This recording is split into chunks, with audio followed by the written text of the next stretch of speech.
A blessed good night to one and all. My name is Ramon Goodman on another episode of Meet the Candidates. I'm here with President of the Democratic Labour Party, also Senator, also sportsperson for health, also recently announced candidate, Andrew Worrell. He will be the next representative in the House of Assembly for St. Michael Central. Good night to you, Hi, good Senator. night. Hi, good night, Ramon. Thank you for having me on the show again. Yes. And good night to all of the listeners, the viewers of DLPtv. Yes, please, yes. How are you doing? How are you doing? I'm good, thanks. Had a good day. Just came in from canvassing the constituency of St. Michael Central, and also attended the funeral today of a former member of the Democratic Labour Party, Mr. Courtney Carrington from the City branch. So, and obviously paying attention to the estimates debate which are going on in the House of Assembly and tracking what our political leader Ralph Thorne, his contributions. Yes, and we're very thankful to him as well too in the House. Very, very thankful. Yes. Well, guess what? As we move on, so you could tell me a bit about your background. What motivated you to get into politics initially? Well, I've always had an interest in politics from a very early age. I'm one of those persons who, years ago, the debates as they are now with the budget speech with Barrow and stuff like that would be on television. Most people didn't want to say, but it would still watch some of those things at that time. But I always had a keen interest in politics.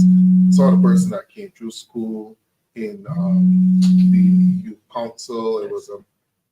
I was a member of the cadets. Yeah. It was a member of the cadets, all of those things.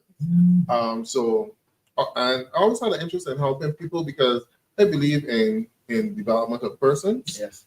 And, the country doing the best that it can to help persons to develop. Lovely. Always keen, always interest from early. From very early. Okay. So outside of politics, right? What are some personal interests or hobbies that you enjoy? First off, my birthday is tomorrow, actually. So I'm looking forward to spending that day at the beach. Yes. At least some part of it. That is something that I love to do, but I don't really get to go there as often. More so because of the sargassum seaweed, because the closest beach to me is really Bah, and I don't. Down there's horrible because of the sargassum. Well. If you get busy tomorrow and I don't get the chance, if we get busy tomorrow, I don't get the chance. So wish you a blessed birthday. I want to do so right now. Appreciate it. Yes. Right, so just those things, and I always tell people I'm a Trekkie, so relaxing for me is watching Star Trek. Oh yes, well, Star Trek. Okay, that'll be good. So how do you maintain and not have an extremely busy schedule?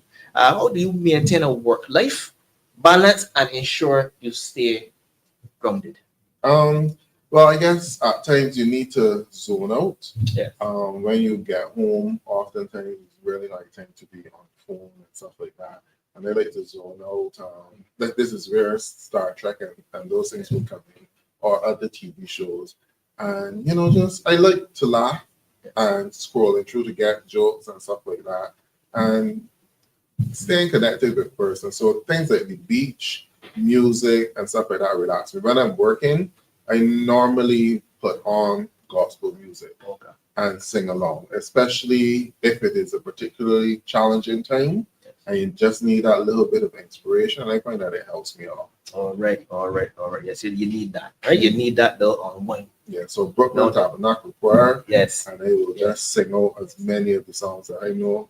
CC Winans, all of those things. Yeah, because obviously, you're dealing with some serious stuff. Other than that, you're always serious. So it's good to always unwind. There was a time in my life when I was a part of a gospel group. Yes. Called Free Spirit Ministries, and we went to Puerto Rico doing a concert for years. The group was trying to do an album, but that never really materialized. But we did a number of different concerts across Barbados. I also played the saxophone. Wow. Nice. Right. So when I was at school, I was a part of the law school with ensemble. I started off with the clarinet, then played the saxophone, I remember at NIFCA doing the saxophone solo in one of our jazz pieces. Yeah, so you were a tenor. You said you sang a little bit. Yes. Tenor, soprano, Tenor. alto. Tenor. Mhm. Oh, okay. Lovely. Okay. So, what are the core values that guide you both personally Mhm. and professionally? Well, for me, I would rather seek the peaceful route in terms of doing it. I don't like confusion. I like to be fair and honest with everybody. And upfront, those are the things that motivate me. I often look to be optimistic. Yes. I look for the better values in person. I know that there are persons out there who would try to trick you and to deceive you. But for me, being a March person, I could only do it once. All right. What you could do what?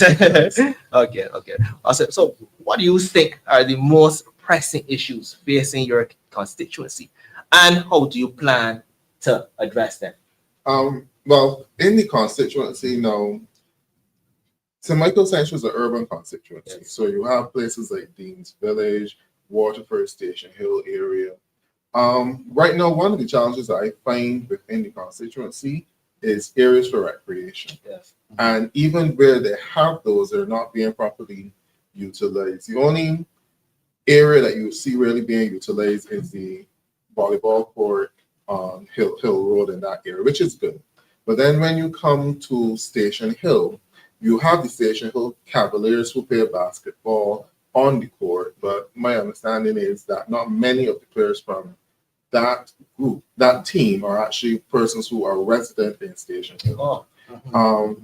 There's also the playing field there. And I can always remember passing in the bus and you look over, you always used to see a lot of persons on that playing field. Really not there for that purpose anymore. It's just the basketball court. So areas for recreation and proper playing fields. We would have highlighted a few weeks ago the concern with Glenderry Prison. Yes. And the bees infesting the walls and vines around the prison. And then the request made by the residents to have that gully area cleaned out, which they use to play football, right? So all of those are things that I notice are necessary. Then when it comes to children as well, there are a number of children within the constituency. Actual programs that engage those young people, not just the very young ones, but the older ones. I noticed that when you speak to a number of persons in the constituency, they claim that they are trained mechanics or whatever the case might be, but not necessarily with the certification that they would have gained experience from working at a mechanic shop. But you need the certification is necessary now, and I would like to see more programs being developed because I recognize that a lot of our young people, Polytechnic, Barbados Vocational Training Board, that takes time. And they may not gravitate towards those things. And if you have, because you can get the certification through CBQs by working with a trade mechanic, I think that we need to make more of those opportunities available so that people can do apprenticeships and develop training on the job. It seems that bees seem to be a major challenge through most of the island. Yes, the bees are causing havoc all around Barbados. Not just the ones with wings, but the ones with two legs that habitate over the street. Oh my goodness. Causing severe havoc across Barbados. So I think that Barbados needs to do what they did. I think it was 1986, sweep out and smoke out the bees. Okay. So how do you plan to respect the traditions of your constituency while also fostering innovation and progress? Well, in terms of the constituency, as I said, it's an urban constituency. I think housing is another area that is needed. And what I do is I like to speak to the residents and ask them what is it that they need. The residents do know their constituency better than I do. And from that, you learn a thing or two. So then you would know the sort of programs that are good for each area. So it doesn't make sense coming with one program and expect that you can put it in every single area because it may not be necessary in that particular area or it may not be what the people want. So you always listen to your constituents, and I would want to be the sort of representative that gets the people on board and working with you. So not for me to develop programs, because I do have training in psychology, social work. It is better for the persons to be involved in the in interventions and how to develop the interventions that are necessary. And the constituency does have a good tradition in sporting. We have a number of talented persons from the constituency. You have Trevor Marshall as well, who will be laid to rest on Friday. So sincere condolences to his family. Terrific historian, Pan-Africanist, all of those cultural entertainments. You have a lot of cultural practitioners coming out of the St. Michael Central constituency and sportsmen as well. Benfica, Weymouth Wales, the football club. A lot of those persons come out of the Dean's Village area, St. Michael Central. And I believe at one point in time, if there were at least 10 persons from Weymouth Wales was on the Barbados national team. We need to get back to those traditions. Is there any community centers in that particular constituency? Yes, there's a community center at Station Hill, which is an embarrassment because we were, I don't know what the government is doing. They're trying to give people the impression that, that they're now creating this new novel process with having, trying to open community centers late in the day. I have always known that community centers are accessible once persons get permission to use it. Normally, with most community centers, there's a resident close by who has keys, so that in the evening at 6 o'clock and a group is coming to use the community center, you go to that resident, once you have permission, get the keys, they open up, they come back and close. A lot of our community centers, and that one in particular, the Wi-Fi is there, but the children are on the outside. They can't go inside if the rain falls. They can't go inside the shelter from the rain. So it's not really being adequately utilized. It is open during the day when the children and majority residents are at school or at work, but in the evening, 4:30, when you have the Wi-Fi access in the community center, because if you still say you can actually pick it up on your phone, should be open up so that children can go in there and do their homework if they don't have internet access at home. But this government has not yet recovered from COVID. And a lot of the interesting programs that you had where the community centers were open late in the night, doing dancing, doing computer training for persons and stuff like that. And because of the austerity measures with the IMF, a lot of those programs have been cut out. And they're now trying to give people the impression that they're creating this new wheel of opening up community centers in the evening and asking for a bureaucratic process of community managers, which would be another set of people that they would obviously have to pay a stipend to. Then once before, it was just one person that was getting the stipend to keep the keys, and one person to getting paid to clean. Yeah, now, coincidentally, I visited a community center, right? Nicely painted. Nothing was going on. There was nothing going on. There wasn't any pool tables, because personally, I didn't even know if there's a pool table in there or not, really and truly, because it was locked up and everybody outside. So, community centers are extremely. And this is shameful because when you go into most communities on evenings canvassing, you see the children there running around. If it's a community center that have a lot of children, or you see the teenagers there with really nothing to do. This is the time that you should make the centers available in terms of computer classes, right? Training, reading classes for children, homework classes. All of these are things that I would like to see happening. And as I get more and more into the constituency, I will start up these programs. You talk about exactly. And you need to find things for our young men and our young women to do. Because if you leave them there to boredom, the devil finds work for idle hands. And I know that we have a lot of young people who are just waiting for productive activity to be engaged in. Yes, definitely. Okay, so you see, Michael Central is known for its vibrant community life. How do you plan to balance development with maintaining its cultural identity? Well, that's simple. A vibrant community life. What is needed now is access to these spaces. There's a lot of bush in the community, so the grounds that they would have utilized is now in bush, right? how Barbados got there, I do not know. Bush and bees. Bush and bees. So all these things need to be cleaned up, Yes. right? Put proper lighting so that the residents can come back out and feel safe within their community. We also have to look at the crime situation as well. Yes. So you have to make the recreational facilities available and the spots for persons to utilize available so that you can use it. And that way you will find balance. So then you create programs to sporting programs. Yes. So you can identify talent in football, cricket, basketball, road tennis, athletics, those kind of things need to be happening. People may also be interested in art as well. So, like craft markets and flea markets across the constituency, so that those people, women in particular, who are good at things like sugar cakes and confectionery and stuff like that, can produce those things for their family. I mean to sell, yes.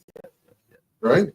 I knew that particular area to be extremely vibrant with activity, but it seems to be the same sound all the time. You're going around and people are saying, there's nothing, there isn't anything to do at all. That seems to be common.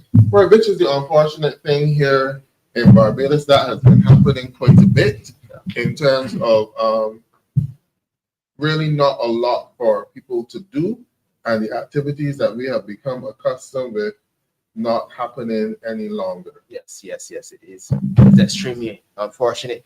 And it appears that people are not really outside yet from COVID. They're still inside. Right, and also the crime situation have people inside. Yes. But I think that we need to open up the recreational facilities that we have, make it safe for people to come, create safe activity for them to be involved in. And I think that from doing that, we may see a change in the behavior, especially as it is towards crime and also the health concern as well. Yes. Right, and get our young people involved in more productive activity, opportunities for employment, because we have a lot of young people out there who are not working. They're not satisfied with this because situation, because it does not see contracts. But right. So because situation does not give you opportunity to develop security of tenure. Yes. So that means that you can't have a job letter that you can go and get a loan or even get credit from the stores. And then you're not paying NAS for these persons as well. So imagine if you are in your 40s and you are now looking to build up your contributions towards your pension. Even the government of Barbados is denying you of that opportunity. And it's not just the government because once the government doing it, private sector persons will do it as well. Because on the construction sites, you have a lot of foreign labor coming in. So Barbados is way too expensive to expect a general worker to work for less than $100 a day. But some construction sites are forcing persons to take the $80 a day. Whereas that might work out for a foreign laborer, because more than likely that foreign laborer is sharing a room with two other persons, and they're putting together for meals and paying bills and stuff like that. The Barbadian who has his son and daughter here to support, a house to support, and stuff like that cannot live on such a low wage. Yes. Right? All of these are things that we need to consider. Because you mentioned contracts. You think there's a strategy to keep people tight under their bosom, keep them tight. It keeps people in a situation of dependency. Because, and trust me, this government knows that in order to get the contract work, people would remain loyal to them. That is what they're doing. And these political games need to stop because it's hurting this country. And it's hurting Barbadians. And I totally agree. That's exploitation. Yes, it is. Yes, it is in a serious way. Okay. All right. Are there any specific community projects you are passionate about starting or expanding in that constituency? Well, I would have mentioned a few. I think that you need to have activities for young children. Education is very important to me. So I think that you need to have reading programs, homework programs. I do give lessons as well. I would like it to be a way that I could help in terms of giving me lessons, but that may not be quite practical for me to actually do it, but I will assist where I can. But to find other persons who will be willing to give those lessons, right? And then some career showcases, Yes. right? And also helping persons develop their CVs and prepare for the world of work and do job interviews, those kind of things. That is very important. Mhm. That's very, very important. One of the viewers, they're asking where the community center is. You said Station Hill? That's correct? Yeah, by the hardcore. Okay, by the hardcore. So when you pass, it's actually down to the bottom. It's actually down to the bottom Yes. of the hardcore. But we mentioned, I think we mentioned some dominoes. One of the viewers, they're asking about our domino session. Tell us a little bit about that, Andrew. Right. Well, that domino session, it was organized by the residents in Dean's Village. It was actually a memorial tournament. Yes. A gentleman by the name of Flay. They normally hang out there for dominoes, and I think 2 years ago on Gold Cup Day, he was actually sitting there and passed away. Yes. Okay. So they decided to continue the domino tournament.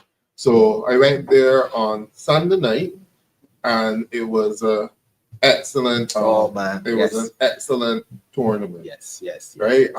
Members of the community came out. We had a good session.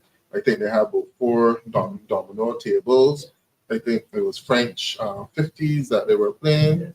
Which, well, I'm not too accustomed to it, but I would have learned because normally when we play dominoes at George Street, we would normally play cutthroat. Yes. But they play a different style, so you have all 4 corners that you play from, right? But I thought that the vibe and spirit was there, and in Dean's Village in particular, if you go through that area, there are at least 3 or 4 different areas that play dominoes. Yes. Right, so every night you can go through there and you will find people playing dominoes. I actually heard the lady. I believe she owns the shop. She said these are some of the most numbers she has seen in a while. So that is very good. That's I'm glad we were able to patronize, and we had a really good time. Yeah, so I will definitely have to go back when it's not a tournament and try my hand at this French style 50s dominoes. Yeah, I don't know too much about it.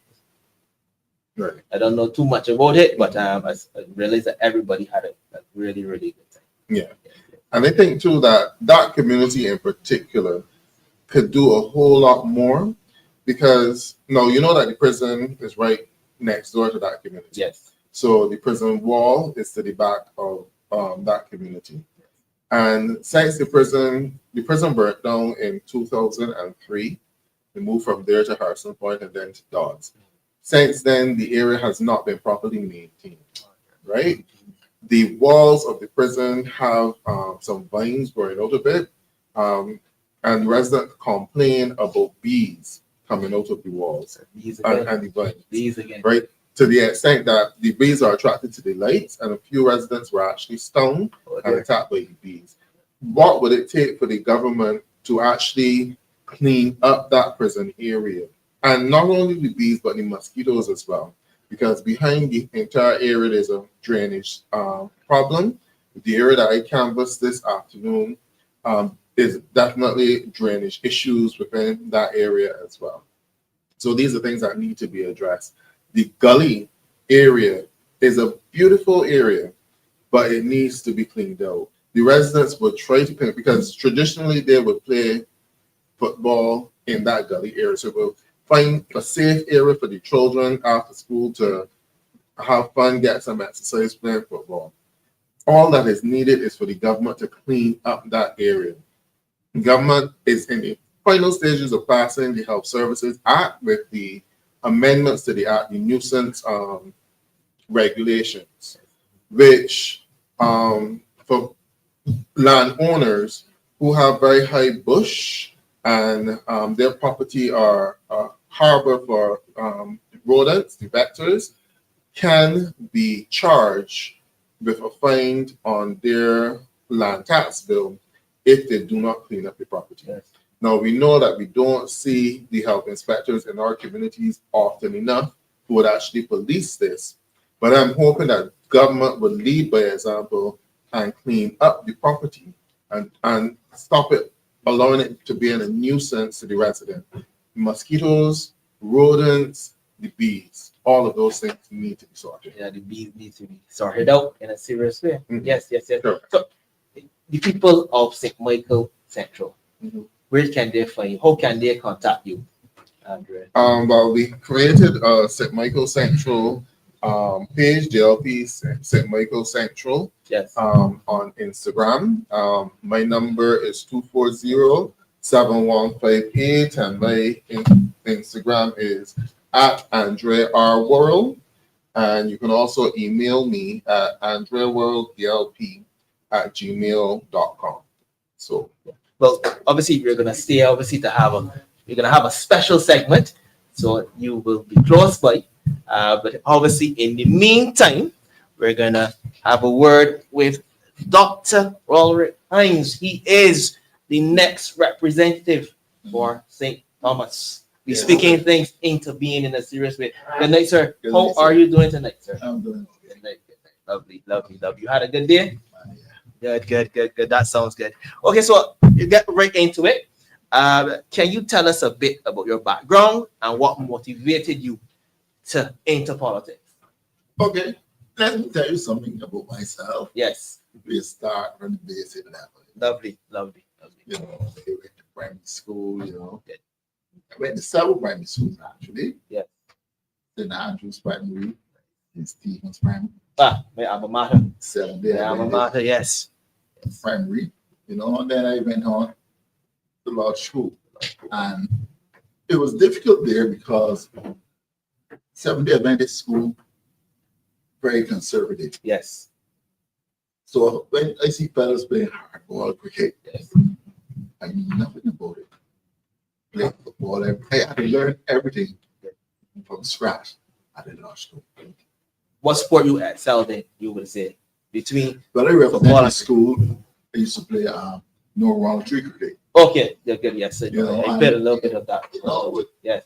the legs of Floyd. Oh man. All right. Barrow, you know. Oh, all right. Okay, All right. You know, Batsman or bowler? I was both. Both. Both. Okay. Well, I I know. remember one day, Mhm. I knocked 24 runs off with the ball in a do it 7. Oh dear. Well, that is fantastic. Okay, so right-handed or left-handed? Right-handed. Aggressive or short player? Aggressive. Aggressive. Very Oh aggressive. man. Oh yes, aggressive. 24 runs in one. A Chris Gill. My end. All right. Okay. Lovely. That's, Yeah. I got involved in other things I love school. I got involved in the student council. Yes. I left school as deputy head boy, you know, Lovely. and I was company sergeant major for the cadet. I was second in charge. Yeah. You know, that continued at university. So you were always disciplined. See a lot Very of discipline. disciplined. Yes. You know, I was an example for people like John Rogers Yes. and Michael Maxwell. They were like a year or two behind me. So I had to show them a good example. That is fantastic. Yeah, man. Always discipline. Hearing discipline resonating in a serious way all the time, man. The things you were involved in, it caused for a lot of discipline, no doubt about it. Okay, so outside of politics, I mean, you mentioned you played a little bit of cricket, but outside of politics, what are some personal interests or hobbies that you enjoy right now? Well, for sure, I enjoy building. Building. I am a part-time builder. Yes, you know, I do tiling,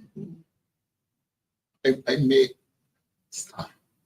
You're creative. You got good hands. Anything Good around hands. the house, Good hands. Okay. I make it. But you know, Mhm. at university, Yes. I became the science representative on the Kilo. Okay. And you know, on that on when I went to Trinidad and med school, I became the hall rep. And I sat on the students' council.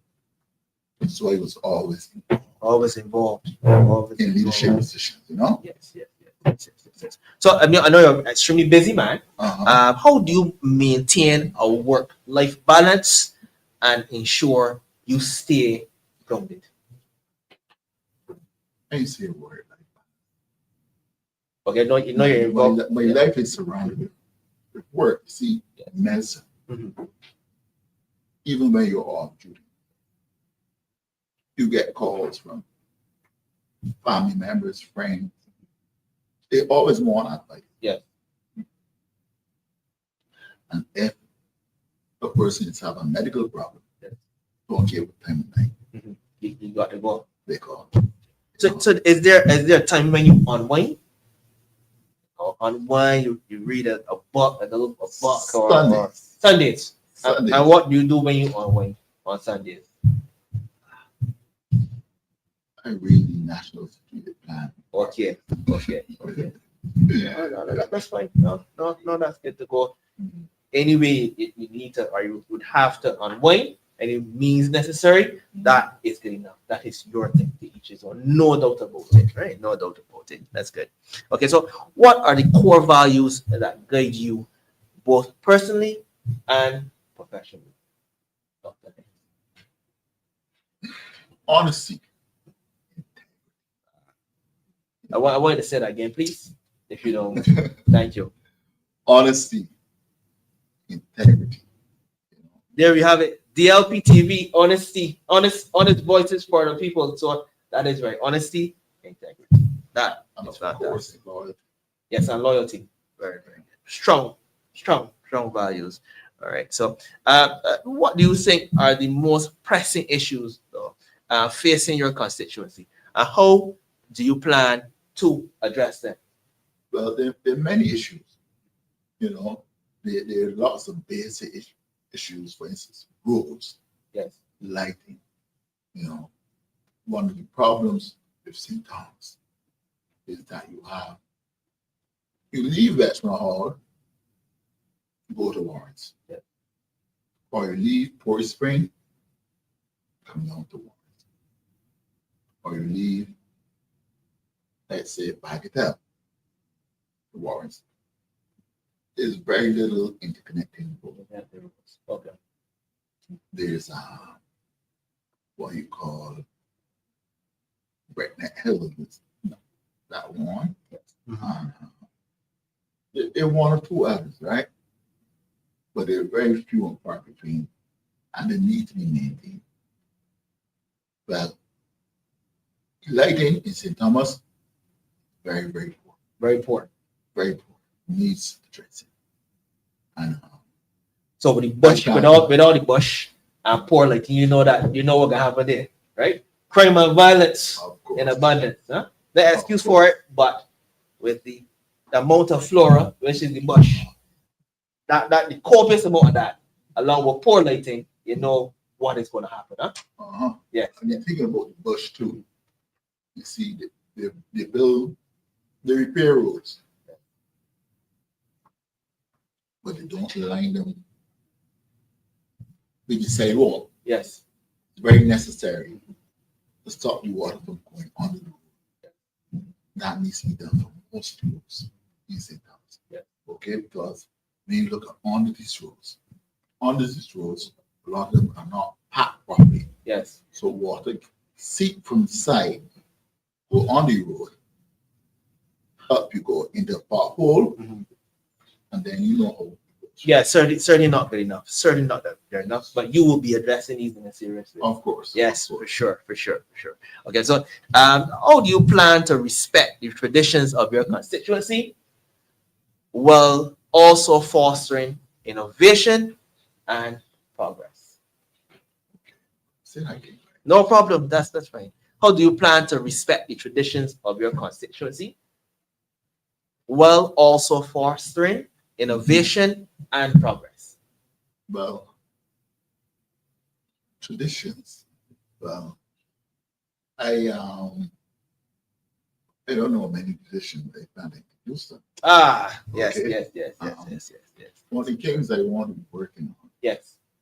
is when there's a hill that goes from Content Yes. right down to Old Town. I plan to introduce a go-kart. Yes. Pretty old on. Very good. You know, they have traditions like kite flying and so on, Yes. but that has been dampened COVID. Mhm. They've been reintroduced afterwards, not on a large scale, but that's one of the traditions that you have. Football Yes. is a sport that is very loved in the parish, Yes. but there's not much going on there because besides the EPFA tournament, Yeah. there's not much into community football. But that I think that area gets a lot of rain, correct? So the fields are usually lush and nice to play some sports on, you know. So they should really be utilized in a serious way, serious way. So I am surprised, but Well, you will solve that problem. when I was growing up, I used to live in Forest Spring. Yes. We used to play football on the contact passer every day. Every day. Every day when you see 3 o'clock and school's over. That field was like a mass. Yes. Yes. You'll see more people outside for sure. For sure. You don't see it now. Like one of the things that are becoming very popular Yes. is road tennis. Yes. Yes. Yes. Yes. Yes. Yes. And the issue with the road tennis, they want to play at night. Yes. But to play at night, Yes. That is correct. see, the problem there is there are lights on contact field, but they're not where the table tennis courts are. Oh, that, So you need to redesign yes. the field to bring some lights. Very well. Yes, lighting is extremely important, as you mentioned. Okay, so St. Thomas has its unique needs and advantages. How do you plan to harness and enhance these for the benefit of all residents, residential and commercial? Well, we have something going on with Harrison's Cave. Yeah. You have and you have the Freedom Village. Yes. There's also the where you can't remember the correct name, where you have a string where you That's the line. The line. Yes, I think that's Chaka, right? Chaka, Yeah. Chaka or something like that. I think the name is Chaka. and I there's think so. also celestial man competitions. Well, I didn't know that. That's Yeah. good. That's good. But hiking is a big activity. That has become a phenomenon, actually. Yes, in a serious way. Yes. So you have to work on it. Okay. What have you also planned to introduce? Dirt bike. There, but okay. You see, you gotta get. I like the stunts the guys that. No. We should not do it on the road. Shouldn't do it. Yeah. Not on the road. We need to ban them performing on On the road. but it needs some place for them to Yes, yes. and it's time to introduce some place. Find some place where they can. Yes, definitely. Use up some of that energy. You know, some of that energy, right? Yes, no problem at all. Okay. Are there any specific community projects? Well, you mentioned one or two just now. Yeah. One community project I have going on right now is we have a problem with children reading at common entrance they complain about. Yes. So I have been giving out books for free. Yeah. I give 8 and 9 year olds books to read. I also plan to have a session where they come and read to the audience, Lovely. show off their reading skills, Yes. and that will indent on the ability for them. Because you see, one of the problems is that they get scared. Yes. Open a book, they get scared. Yes. But if you get them accustomed to it, you'll see some. And that common entrance is reading exam. Both the listening will have to be able to read. Yes. So a lot of them are disadvantaged because they can't. Because they can't read. Yes. So I'm working on that. And they have been, but the other community products in it pipeline, of course. They plan to get a sports going. Netball, Yes. football, table tennis. Yes. You know, we plan to get them involved in these activities Involved, yeah. and get it. As we mentioned earlier, so it's good to keep them engaged and so forth. So the viewers are here, right? The members of their constituency, they are watching. Where can they find you? How can they contact you, Dr. Hinds? Well, actually, they already know to find me. Almost everybody in St. Thomas knows myself. Okay. I'll repeat it. 250-8126 is my cell number. I email Rolerick Hinds Yes. at yahoo.co.uk. Okay. I also have an Instagram page. Yes. But my management team knows it. They know it better than me. I can't call it. Help me. But at a later date, it's out there. Once you go on Instagram. Okay? Yes. Lovely. And if you're now tuning in, this is DLP TV. We just had a lovely, robust conversation with Senator Andrea Worrell. He's the candidate for St. Michael Central. Along with also afterwards, we had a lovely, robust conversation for the soon-to-be representative for St. Thomas, Dr. Rolerick Hinds. Now, in this second part of our program, sorry about that. Yeah, actually a video will be actually be on the screen shortly in relation to what went on today in Parliament. So that will soon come up shortly. Appeared that at least to finance at least about 3 or 4 or 5 kiosks on different road that would allow these young people who got to stand in the sun and the rain to at least have some enclosing place that they can pursue their interests in commerce. I would like to know if the ministry is thinking about that, or just this kind of mundane, superficial approach to what is the ministry's role and so on without any rationalization for why there's a necessity at this specific time. I would be happy, Minister, if you could help me with that. I see you're tired, but... Honorable Member, I really don't respect the language that you're using to me in relation to the work of my ministry. What? And talking about mundane, superficial stuff. You can hear me, the mic I'm not is here. talking about your ministry doing something. You understand the English language? Honorable Member for St. Michael East. What are you behaving like you're intoxicated? Honorable Member for St. Michael East. The what did you say? Honorable, I did not offend him. Honorable Member for St. Michael East. The Honorable Minister has the floor. Thank you. Thank you, Chair. This exercise is stupidity or what?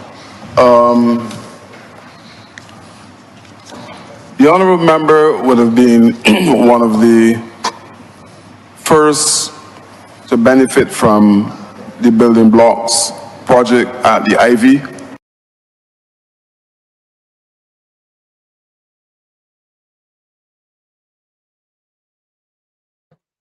Yes, as they continue to implode.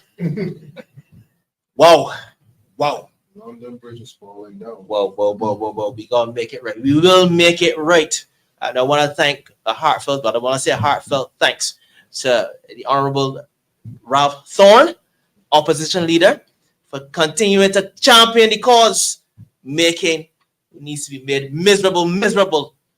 Yes. So in this second part of our program, however, we will also provide an overview of the health budget estimates for 2025-2026 fiscal year, examining the proposed funding, allocations, and potential policy shifts aimed at transforming our health care system.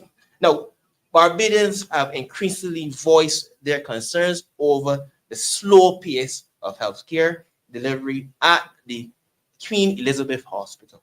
However, many of the challenges in our healthcare system start long before patients arrive at QEH's accident and emergency unit.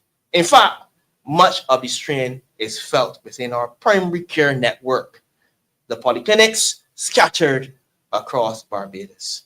Unfortunately, the polyclinic network faces its own set of bottlenecks that often escape the level of scrutiny directed at QEH. These issues now fall under the purview of the Minister of Health, who is called upon to initiate targeted policy measures that address these challenges directly. Good night, gentlemen. Yes, good night again. Yes, another robust conversation. We have lots to talk about. You know, it was, that's the travesty what took place there moments ago, but we will make wrong things right. No If doubt about it. more concerned with infighting, they cannot be concerned with the priorities and the needs of the people. Of course. And that is what that video displayed just now. Yes, it was absolutely horrible. I don't some of the things that were mentioned obviously in some of the dialogue, in terms of health. What are the issues? What are the main issues where the healthcare system is concerned? Well, as you rightly put it just now, you get a lot of the complaints on the QEH, which becomes the focal point, because that's unfortunately where people go with a dying emergency. And we have a lot of persons who have been dying within accident and emergency, or complaining about the length of time that they have to wait in accident and emergency before they're actually treated, 3, 4, 5 days and stuff like that. We had started this discussion, I think, back in January. Yes. When we recognized that, the health dynamics in Barbados have changed a lot, especially since COVID. A lot of persons have stayed away from the doctor or have medical conditions which are not being treated. And a lot of these things can be identified in the polyclinic network or with the family physicians.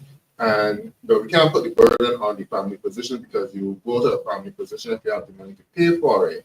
But we're looking at persons who may not necessarily have that and go to the polyclinic. But oftentimes people stay away from the polyclinic because, one, the length of time you have to wait in the polyclinic.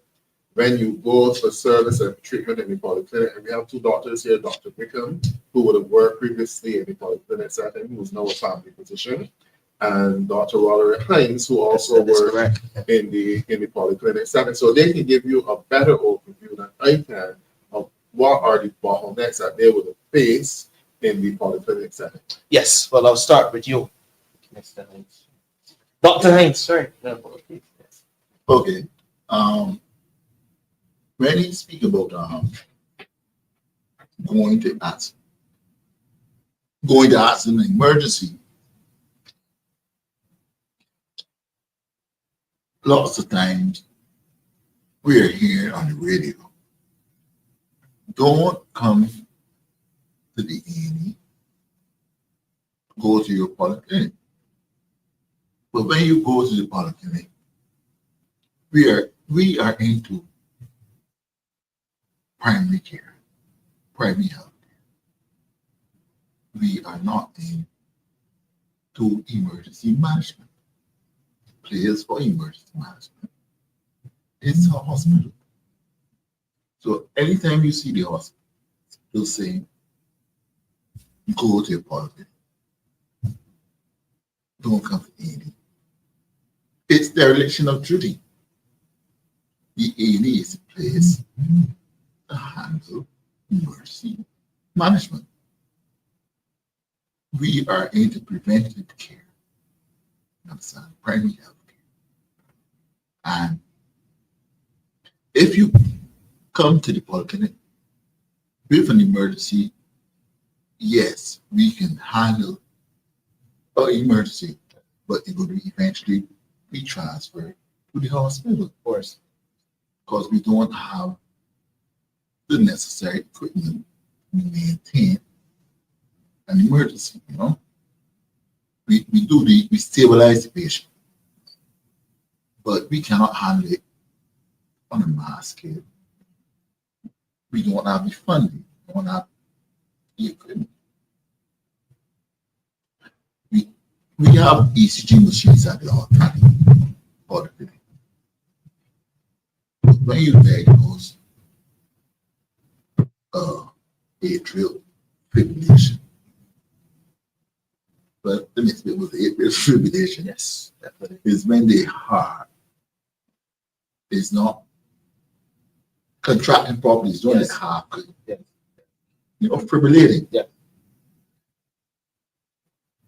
That have to be managed at the hospital.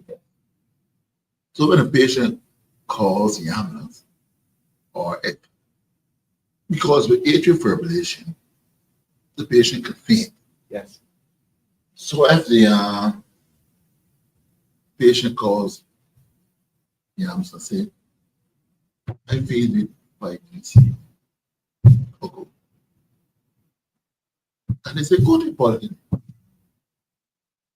Right? So they're being bounced around, they've already bouncing, you know. Yeah. No doubt about it. Yeah. The place to go is the hospital. And then when they stabilize you, they then direct where you're going to go, to the ward, to be managed as an outpatient, or back to your polyclinic. But the polyclinic cannot decide where you're going to be managed. Of course. Okay? That's the job of the emergency department. Yes. So, what are your views, sir? I tend to view things very similarly. Usually when I hear go to the polyclinic, go to your primary care doctor, I'm thinking, what are they getting on with? The absolute majority, it's not even close, the absolute majority of cases who end up at accident and emergency really need to be there. There are not cases that can be managed in any primary care facility. You may be able to manage them in some of the private emergency care facilities, but that is at significant cost to individuals, which the vast majority of our Barbadians cannot afford. So yeah, absolutely, the majority of cases need to be an accident and emergency for sometimes confirmatory diagnosis, initial management. Before, as Dr. Hinds said, you're then referred on to ward admission, outpatient hospital clinic, and sometimes back to the primary care team. Yes. I mean, one of the bottlenecks can be improving the record management. What are your thoughts on the record management? I am not sure to what extent record management impacts A&E care. I know record management, at least this is the feedback that I've got from many patients, it impacts outpatient visits, hospital outpatient visits, where persons go for hospital outpatient visits and have to return on another date because can't find their records. Sometimes they're asked to sign documents confirming that the doctor explained to them that they can't find records, and that is why they're not able to be seen on that day because the doctor covering himself. So I know it impacts outpatient visits. That's the feedback I've received. To what extent it impacts A&E, I'm not sure. But certainly, you know, you go to an accident and emergency facility with any emergency, whether you can find your existing records or not, the obligation is still to stabilize. But if I could jump in here and ask a question to both Dr. Wickens and Dr. Hinds.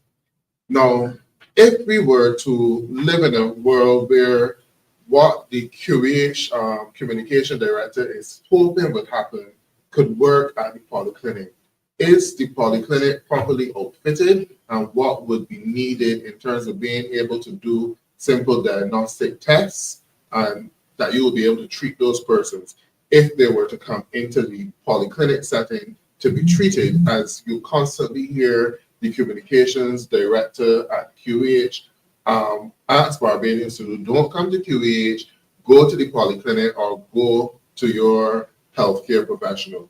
What would the polyclinics need in order to properly meet that service? Dr. Hinds would have been in the polyclinic more recent than I, but certainly I can speak to when I would have been in the polyclinic system up to 2016.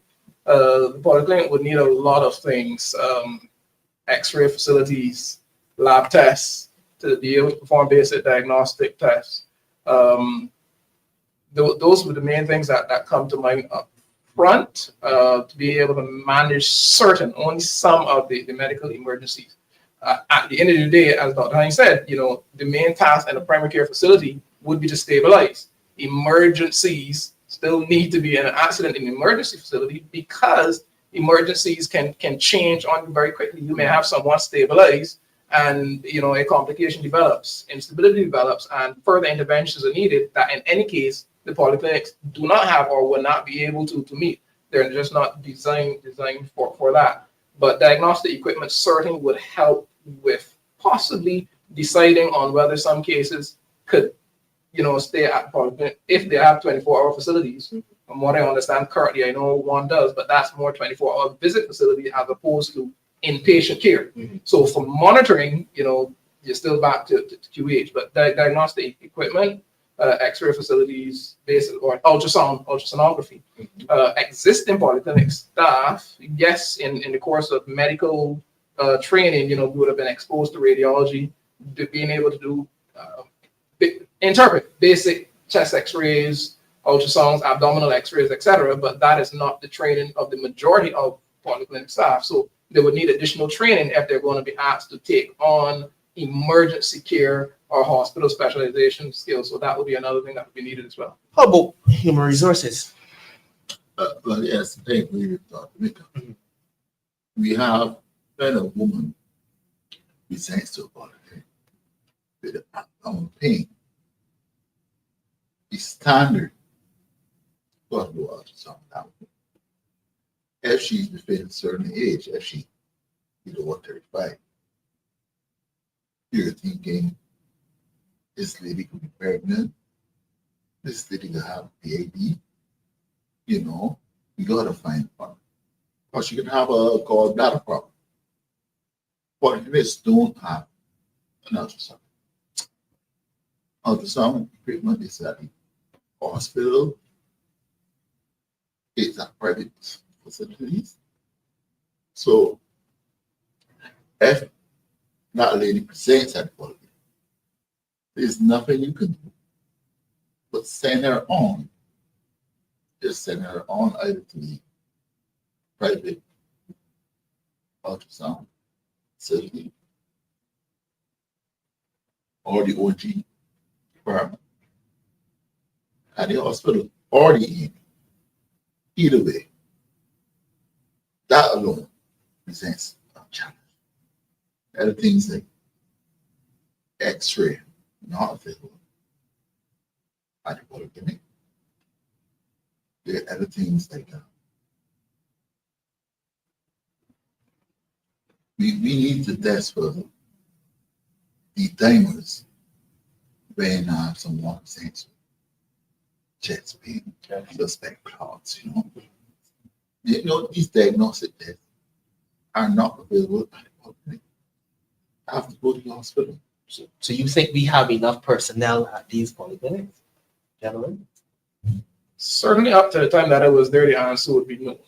In terms of being able to most adequately manage persons who are at primary care level to help prevent them from becoming, urgent, emergent cases.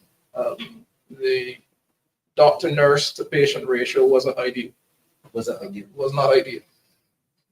In terms of there was often the sense that it was a conveyor belt system.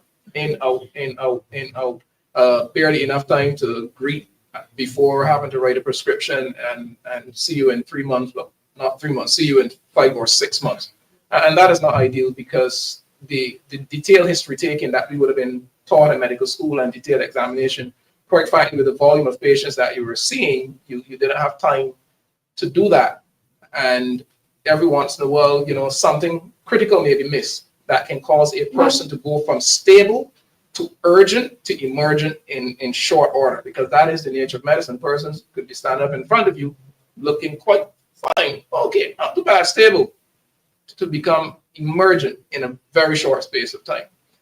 Dr. Hinds mentioned females have pelvic pain, have lower abdominal pain. If, for example, there's an ectopic pregnancy, you know, ultrasound can more times than not very easily diagnose that. But if it is missed and that person is sent home, that person could die in short order.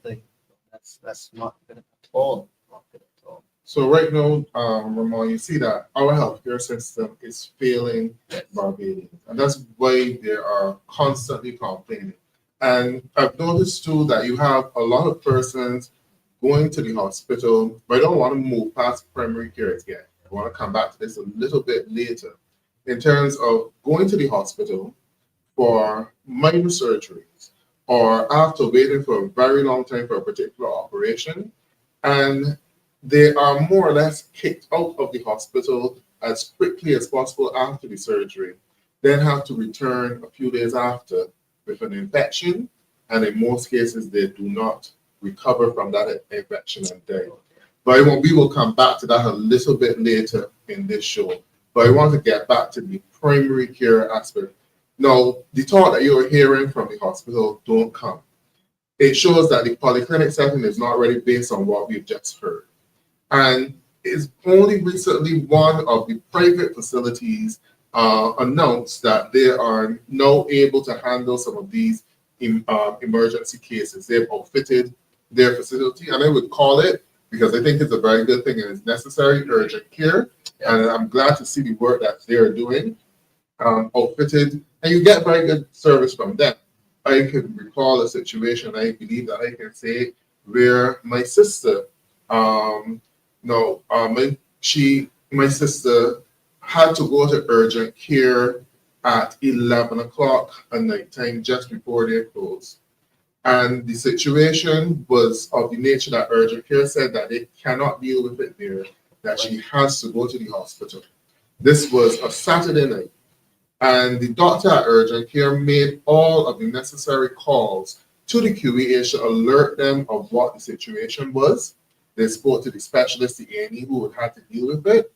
And she went to A&E the Saturday night and was not seen by a doctor only after we sat in A&E from the Saturday night right through to the Sunday morning and going on to the evening, Sunday evening, still not seen by a doctor. The nurse, when we asked, the nurse asked if she's still breathing. So if she's still breathing, they're not interested. They're only interested in if you started to throw, because it was a clot in her, in the roof of her mouth, which could block off her airways. Is she still breathing? And you know, when she finally was seen by the doctor at A&E, and this spoke to the ENT specialist, he basically said that he was waiting since Saturday night for this patient to come, because urgent care did what they were supposed to do. But the hospital, their procedure being so slow and so cumbersome, the red tape, because all of that information was called through. Now, all that was needed was for the doctor in charge of A&E. If you already burdened, why are you giving your doctors more work to do when it is a case that y'all can't deal with? It could just simply go through.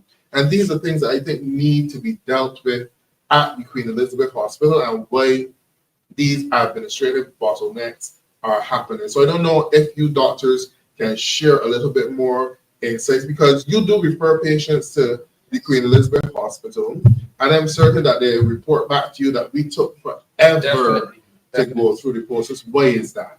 Before you comment on that, you think there's a greater need for the services of urgent, places like urgent care and so forth? Well, of course there is, but then urgent care comes with a cost. Yeah, It's a price. It comes with a cost. So, and not everyone might be able to afford that cost. So I'm thinking generally, because you don't know how your pocket will stand the night that you have an emergency. You may not necessarily have $500 or $800 now and pay days the next day, but you need emergency right now. Yes.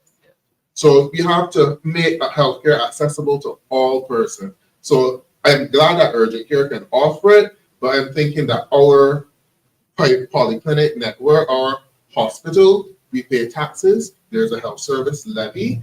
Barbadians should have access to these services as well, and not have to beg for it, and not have to die because the time elapsed before they were able to get it. Yeah, you see, it used to work like that.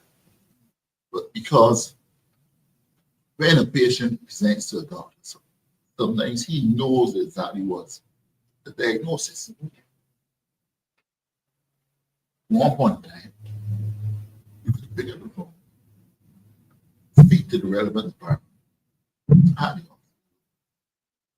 and the person go right through the system. That became complicated when people at the hospital, the board said, these patients going to the private doctor, giving the private doctor money, coming to the hospital, getting care, and moving on. No, they wanted everybody to go through it. And as you say, it's person. On the access. Yeah. Because you don't have the personnel down there to do it. You don't have the personality. It happened to me once. This guy, we were all the way in St. Joseph, Mashi. He was eating something and a fish bone. And the roof of his mouth. Now in his throat. So I called the ENT, explained to them what happened. Then know this man, you're not going to say by X-ray. You got to actually go in there, feel the and take it out. When that guy got to A&E, it's a good thing he's a character. He was a character. So he made some noise, kick up the place. But they were putting him through that red tape. It took him about 2 hours before he saw the 80 person.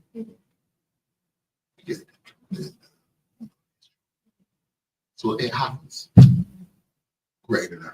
Right. And it should be avoided. I don't know what. Yes, similarly, I was about to make the same point that Dr. Hinds did. There are cases that are fairly straightforward, as in need to be seen at hospital and need to be seen by a specialist at the hospital. No need for them to be seen by the A&E doctor. And that system was changed. We used to be able to pick up the phone, call the doctor, colleague to colleague, discuss information. Once they verify, yes, that's someone that we need to see, like those ENT cases. You know, the person would be seen by the ENT. Whatever the reasons were for that change, I am not sure, but it spared them having to wait in A&E. And these are cases that needed to be seen at the hospital. So we're not talking about persons who didn't need to go there. I have also had clients that you sent to hospital with pretty straightforward specialty cases that you know who they will need to see. They're told, go to A&E, they're waiting A&E 3 days. I even had clients who needed to be admitted. The hospital doctor even said as much. Waiting A&E for 3 days only to be told that, well, we can't admit you, no bed space upstairs, go home. This is going to be the alternative management. And this is the hospital admitted that the client, acknowledging that the client needed to be admitted. And that's not ideal. And I was in contact with the person. So that, unfortunately, change, I think is something that should be looked at, as in we can go back to, and that would help to ease some of the bottleneck in A&E. Pediatric cases as well is another scenario where the pediatricians used to see fairly straightforward pediatric cases. Sometimes they did it in the accident and emergency where the registrar would come to accident and emergency. Other times it was done on the ward.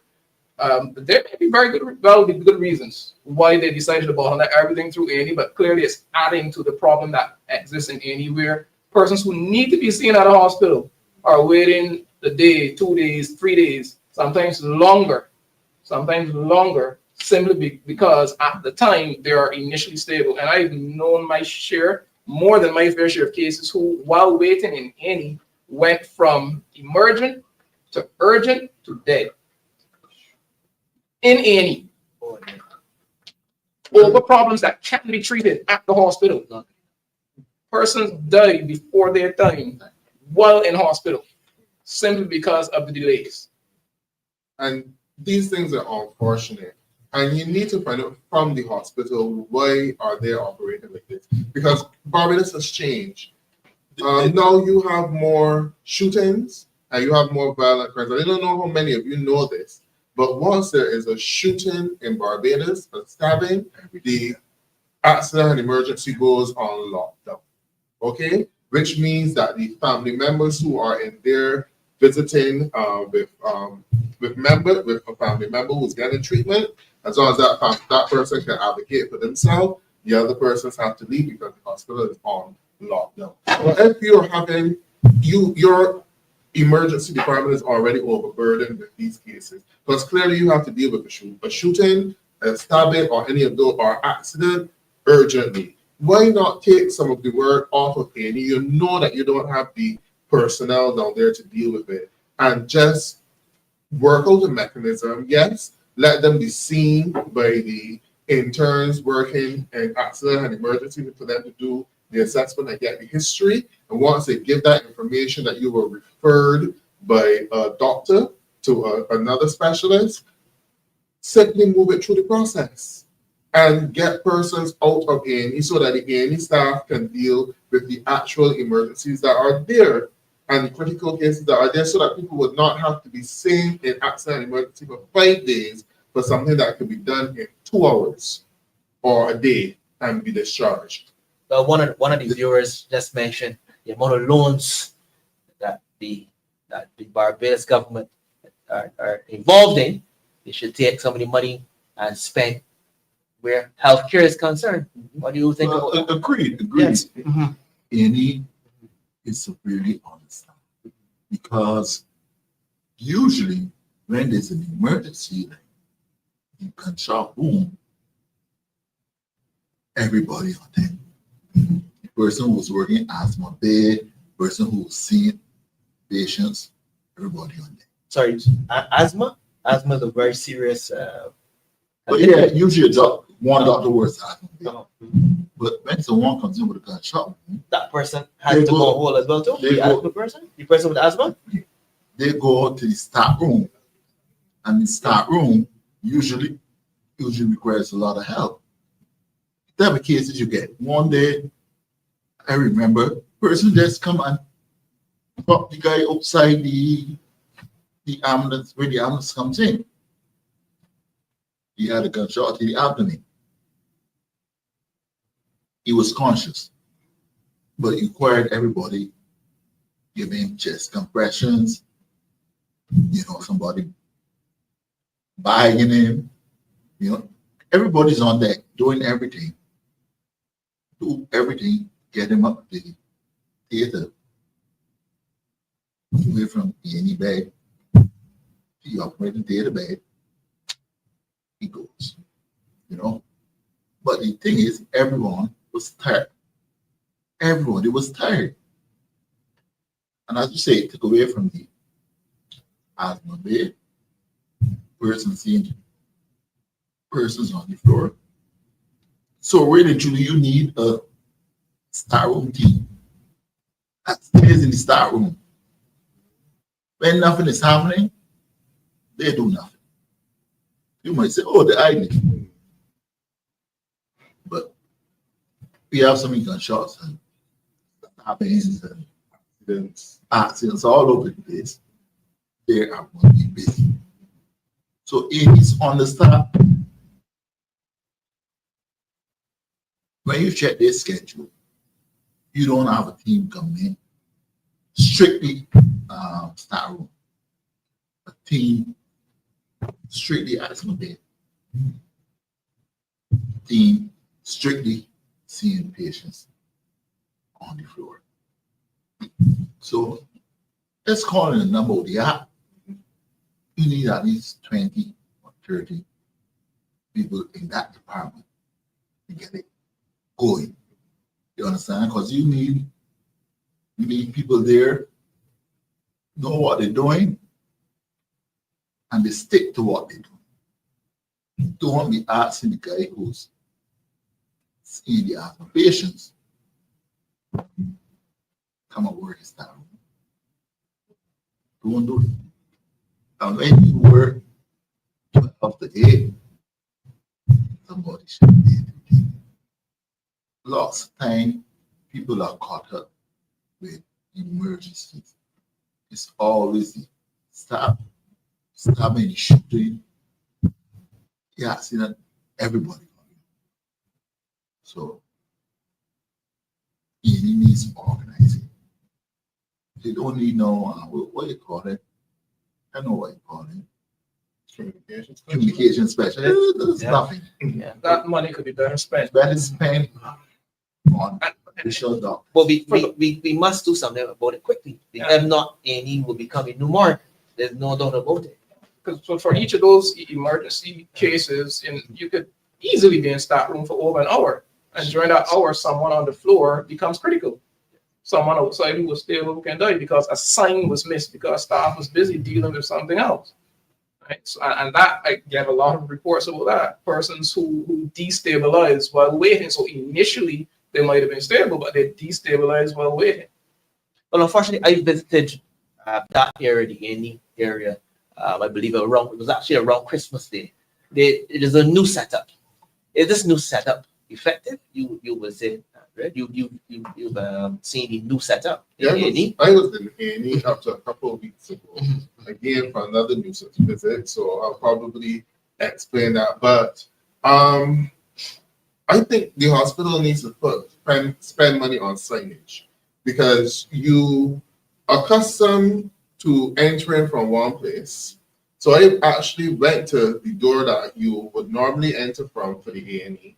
Then to be told, well, this is not the door. You go back down there by this gate for the guard. No signs telling you how to get in, where to go and stuff like that. So you have enough money to pay on a 60th anniversary lighted sign at the top of the building, but you still cannot.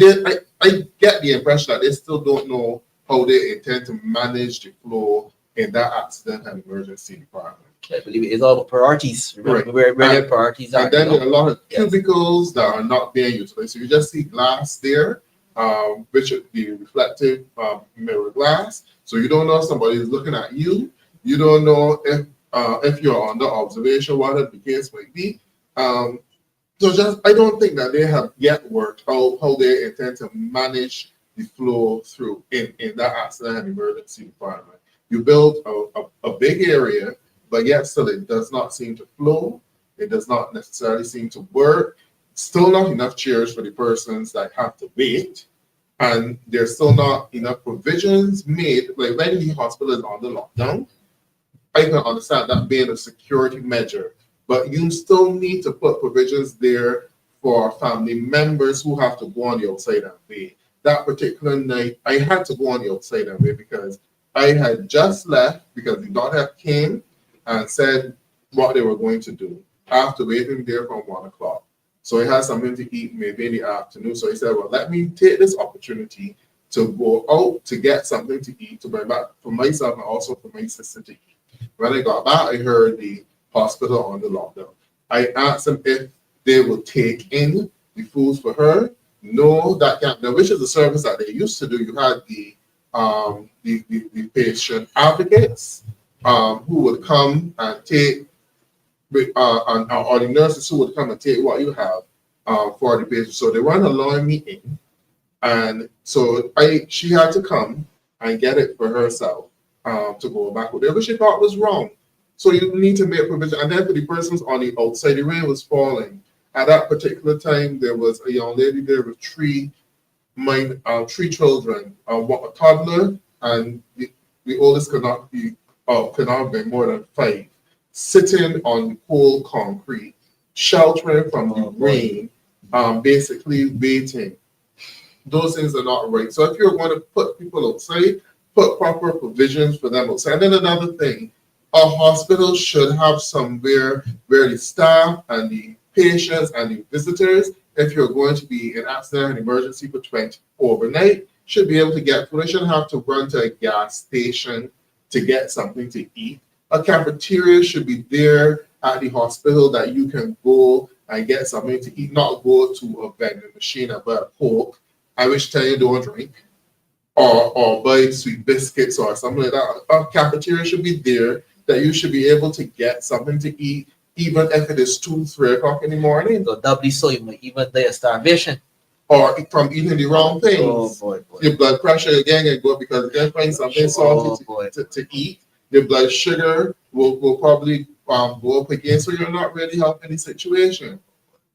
I think government as well, looking to build 9-story buildings on historic sites. In terms now of another hospital, taking the money to build another hospital, another facility. Don't want to spend the money. What do you think to about that? benefit the need? In terms of building another hospital, yes, that may be done, but we also need to utilize the facilities which we have. Okay, so we spoke about the primary care. Now, David Thompson Polyclinic was purpose built and opened in 2016 that it would have be able to do emergency services. It was supposed to have an ambulance bay there. It was supposed to have a facilities for X-ray. All of the things that you would need for diagnostic services. If you really want people not to come to accident and emergency, but utilize the polyclinics like Swinson, Scott, David Thompson could be open 24 hours as well. But you need to put these services up there.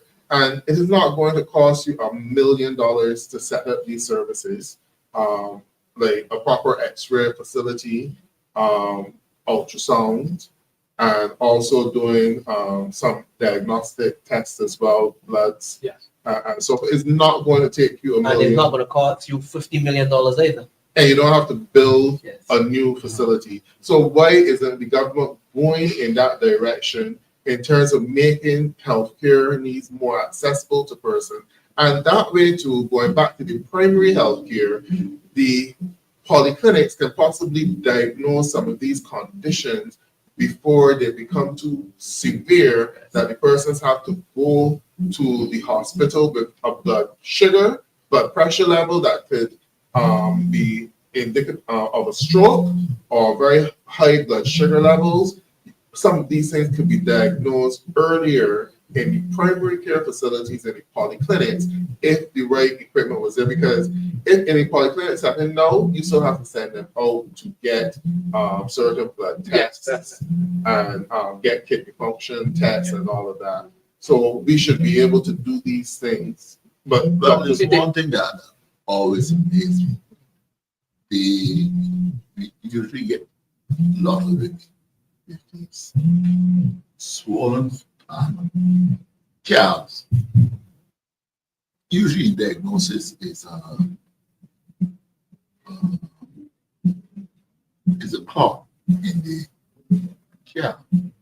But in all my time at the polyclinic, we never had the ability to do a clotting test. Doppler ultrasound. Huh? Doppler ultrasound. Oh, no, doctor. The We diamond. don't have doctor. We usually go send them out. Yeah. But you usually do a test to see if they're having what their bleeding time. Oh, PT. Hey, INR. PT INR. You've never had that in the polyclinic. Always at the hospital. Yeah, there are definitely cases that, like DVT, that actually, could be diagnosed on the outside and initially managed outside of the hospital. To what you're saying, Andre, the David Thompson Clinic, I used to work there. It certainly had the space, the rooms, the space for ambulance bay and X-ray and all that stuff could be done there, but the equipment there is another matter. Desktop lab equipment, that actually, if we had desktop lab equipment, that actually is something that could save on the number of persons who need to be forwarded onto QEH, where you could get results within half an hour and be able to make diagnostic decisions at the polyclinic. So that is certainly something that could enhance polyclinic management. We find money for a lot of things in this country. We find money to fly all over the place first class. We find money to pay communication consultants to keep up the mirage of smoke and mirrors. But things that can improve healthcare doesn't seem to be a priority. Harrison Point is another issue. Why isn't the Harrison Point facility being used? Or is it being used unknown to us? That is the facility that should be serving the people of Barbados. Millions of dollars was spent up there. It was talked about in the 2023 estimates debate. Promises were made, or we were told it was being looked at, because it really should be used. It was even admitted that it will run to ruins if it is not being used. 2 years later, where estimates, again, I am not aware, maybe someone here can tell me whether the Harrison Point facility is being used. What happened to the investment of taxpayer dollars into that facility that could be benefiting persons? Well, I'm glad you moved to that point because we're here also to discuss the estimates, healthcare estimates. So, Andrea, you've had a look at them. What are some of the numbers and areas that stick out? Okay.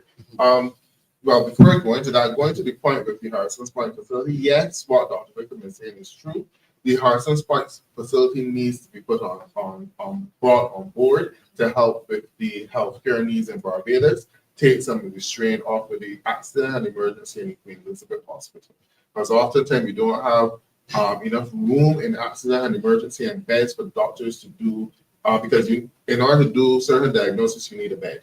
You need a room in order to get that done. You don't have that oftentimes in accident and emergency. And you don't have the space on the wards either. And some of our patients needs longer period of time for observation. And that this is where a facility like Harrison's Point may come in to be. I hope that the government does not have it on the for sale block like they did with the Hotel Civic Center, which we finally learned has been sold, even though they're trying to give Barbadians the impression that, it's possibility that something will be done with it, when they knew that it was already sold and they just booted former Senator Crystal Hinds for being open about it. But going to the estimates, now I did look at the estimates, especially over the last couple of years. Now, what I did find in my initial observation that government spend in healthcare has been relatively low. In the estimate document, this is prior to COVID. Yes, governments generally try to reduce their spending in healthcare and put more of the costs on the patients. So you will have seen things introduced like the prescription fees, so that you actually pay a portion of your prescriptions through the drug service. And then there are certain things that they ask you to pay for that you would normally get free that they normally ask you to pay for, because generally before COVID, governments were trying to reduce their spending in healthcare. But after COVID, that dynamic has changed, and the world models have suggested that you may find yourself needing to spend between 9 to 11% of your GDP on healthcare to get yourself in a situation that if another pandemic arises like COVID, that your healthcare facilities are better prepared to deal with it. You take into consideration things like the records, digitizing your records so it can be easily transportable between facilities that you wouldn't have to wait that long. All of those things, and then training for nurses, having the amount of nurses and specialists on board, and then diagnostic equipment.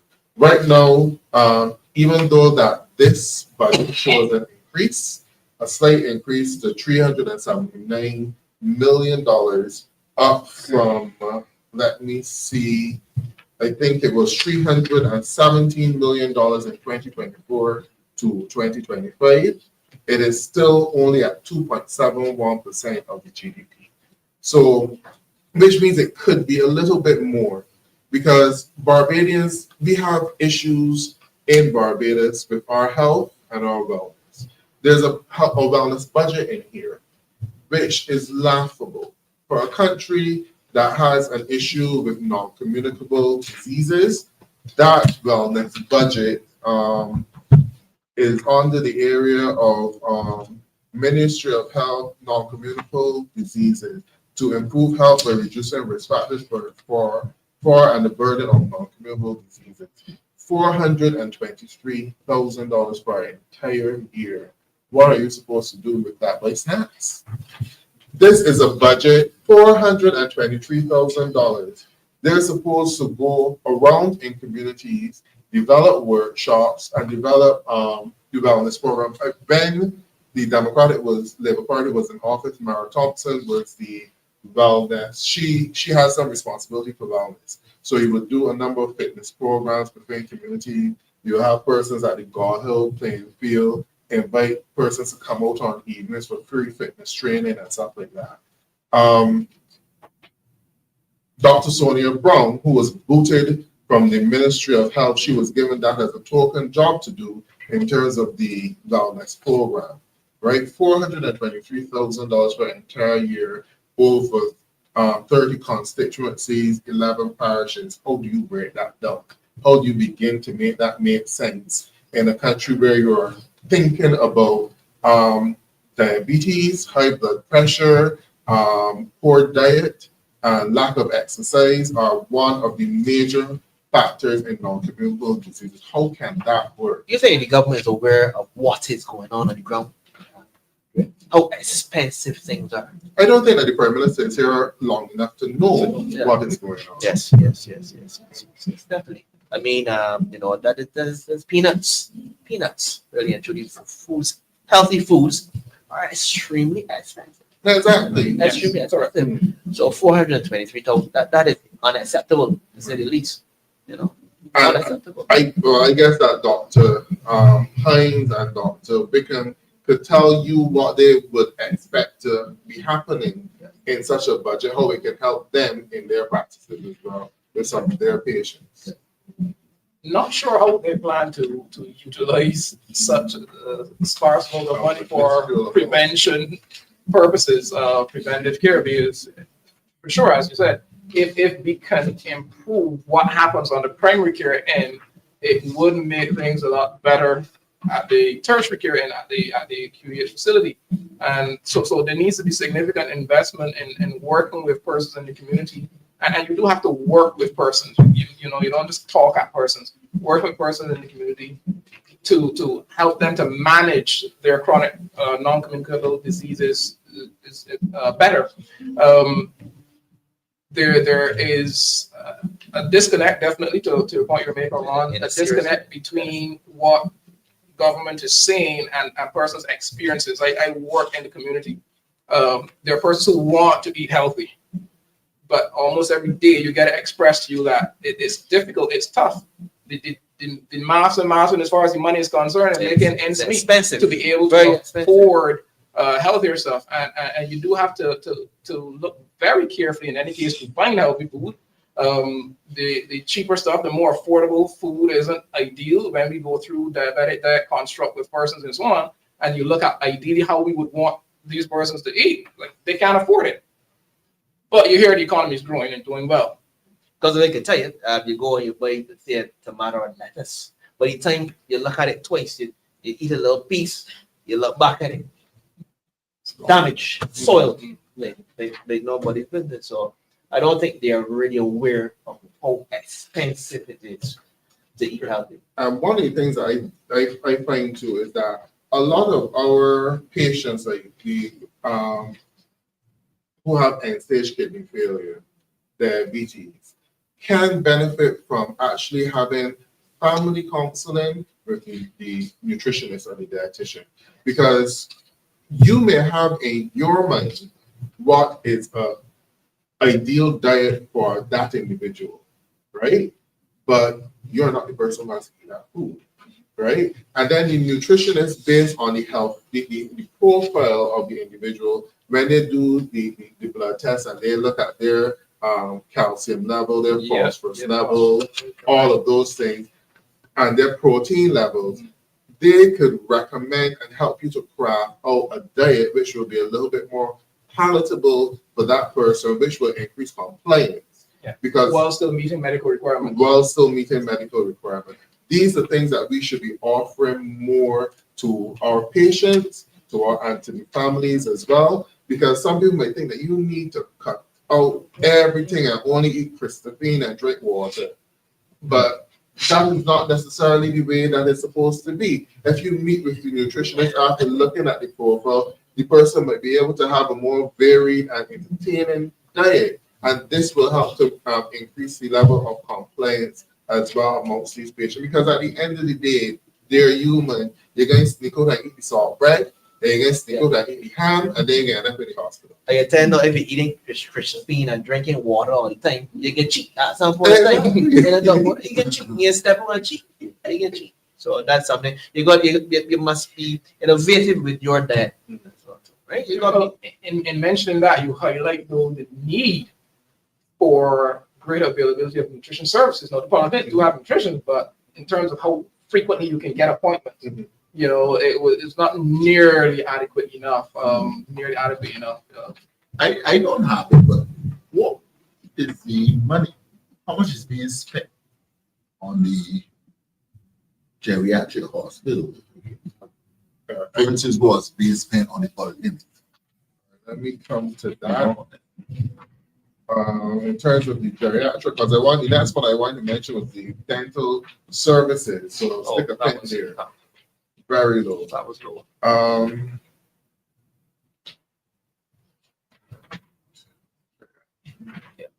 Right, the geriatric hospital, the total amount that I see here for the geriatric hospital is roughly $22 million.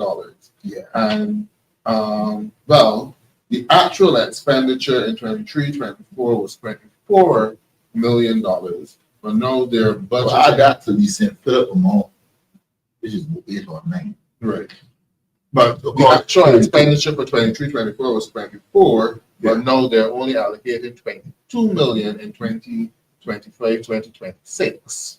So that is down. 22. 22 So million. they added 9. In the St. Philip District Hospital, Yeah. where the St. Philip District Hospital, they have the budget for 2025-26 is $10 million. The expenditure in 23-24 was $8 million. Uh-huh. Right? And what was allocated in 2024-25 was $9 million. And then you have the Gordon Cummins District Hospital. As the money was allocated in Well, 2024. there's no money allocated. That was closed in 2024. Right, right. So I don't know who collect that money. Right. And then you have the St. Lucie District Hospital. You have $4 million allocated for that. In this current year, the expenditure in 23-24 was $3.1 million. I'm subject correction, but the big building, I believe it is opposite Botanical Garden. I don't think that's included in this. Yeah, Right, that right. won't be open, I don't think, in this year. It won't be open this year. Not in this financial year. Okay. Because I was wondering if we know the figures involved in that building as well too.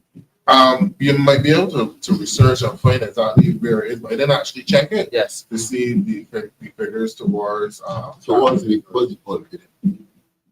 the polyclinic budget. Well, I did notice that for the David Thompson Polyclinic, there's an additional $403,000 to purchase ultrasounds. So you may be getting some of those up there and other equipment. But sadly, I can't, and they're also doing some repairs. The government has allowed a lot of this infrastructure to run into this repair. Yes. The David Thompson Polyclinic only opened in 2016. They should have a proper maintenance plan for it. Down in the environmental section, you had a lovely fish aquarium there. Yes. No longer there because they had some leaks and they haven't replaced those. But I thought that was beautiful to have at the facility. And then you have a lot of rusting areas on the facility. Things that need repair. Persons complain about leaking roofs and stuff like that. All this should not be happening in a facility that had only just opened.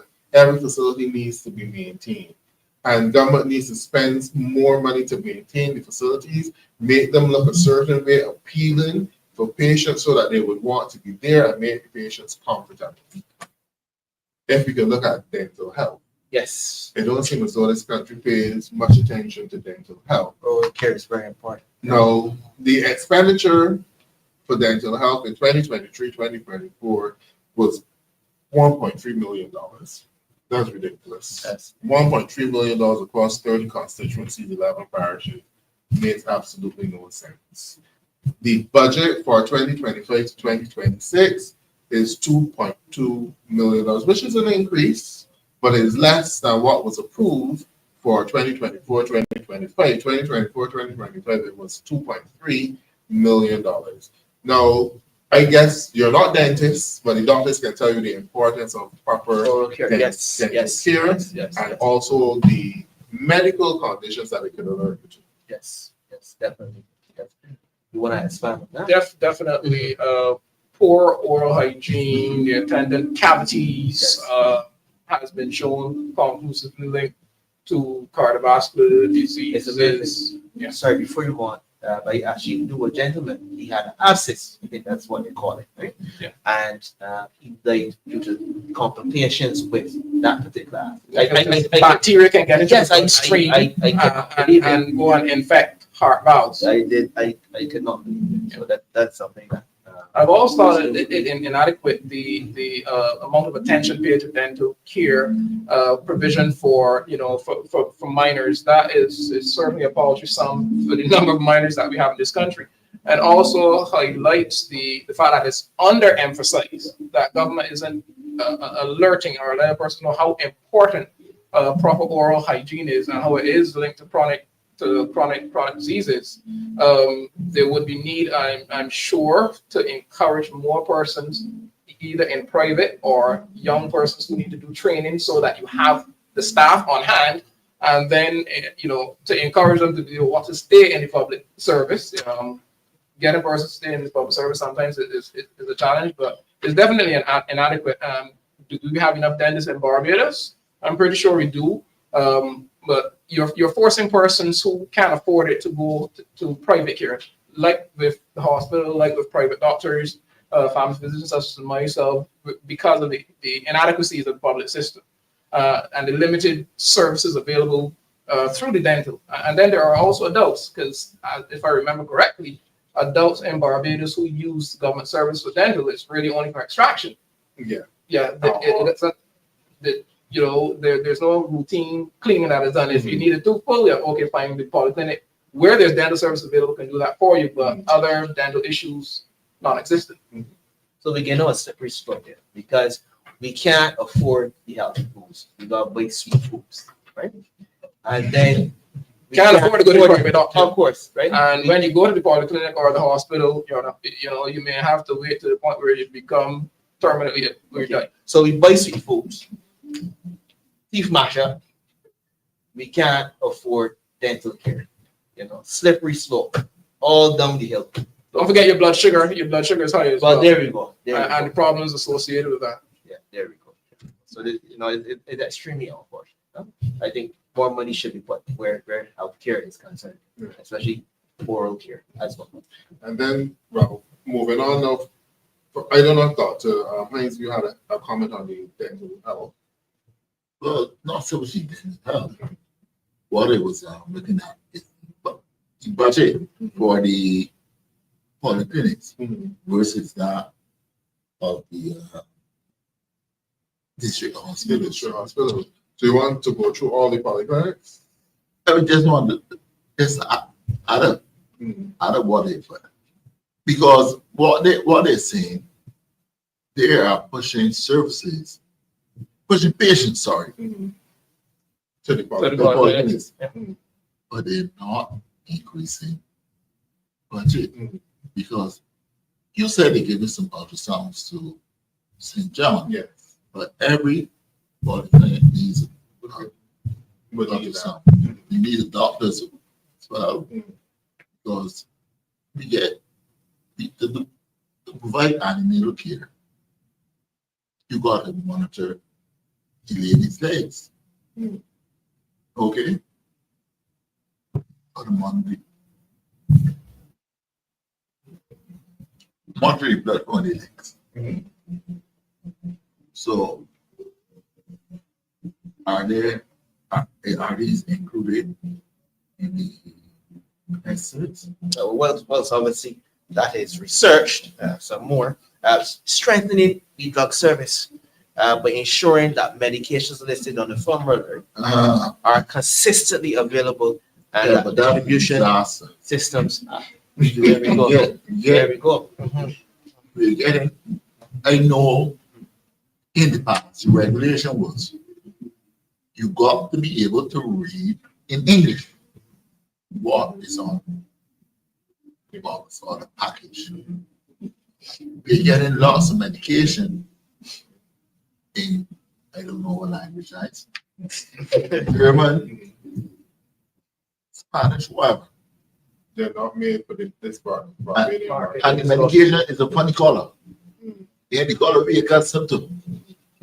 I think too that you have a lot of patients changing the brand of their medication quite frequently. And you know that every brand is not the same manufacturer, because I know of a situation where a person can only take a particular medication made from a particular, made by a particular company. If they take another one, they get diarrhea, all sorts of things. Yeah, those changes are definitely too frequent, because that is very valid. You will often hear it being said, "Oh, but it's the same thing," and it's not quite the same thing. Correct. Made by different companies. So yes, the main ingredient might be the same in name, not necessarily even the same in efficacy, but then the other ingredients, the excipients that for to help make the capsule, make the tablet, you can get side effects of those as well. So you may have an intolerance to one brand of the medication, one version, one generic that you don't have with the other, and the patient is being told it's the same. And then at our end, when we see persons, they were stable on a previous brand, but they're on something else now, and we lose control, and you do have to wonder whether it's connected to the change in the brand of medication. So there does seem to be an issue of consistency of supply of particular brands. Correct. And that's something that drug service will need to to look at very closely with the suppliers. Can you guarantee if we put this product on formulary for the next 2 years that yes, we will have it available consistently for that period of time? No, but that is all part of the process. Generics. Everything is generic. Yeah. No, sometimes you put on this position. Do not substitute. Right. Oh, I didn't want to give it priority. They ain't got no choice. They got a choice. They can substitute. You know, things like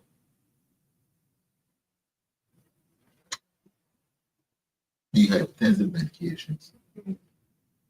Sometimes you get them in different colors, different sizes, different packaging. Sometimes they come in the best pack. Other times, bottom. Other times, get them anyhow. So that reduces compliance. Some patients, if you don't give them the same thing, they doesn't do it. So you get a lot of that in the drug service.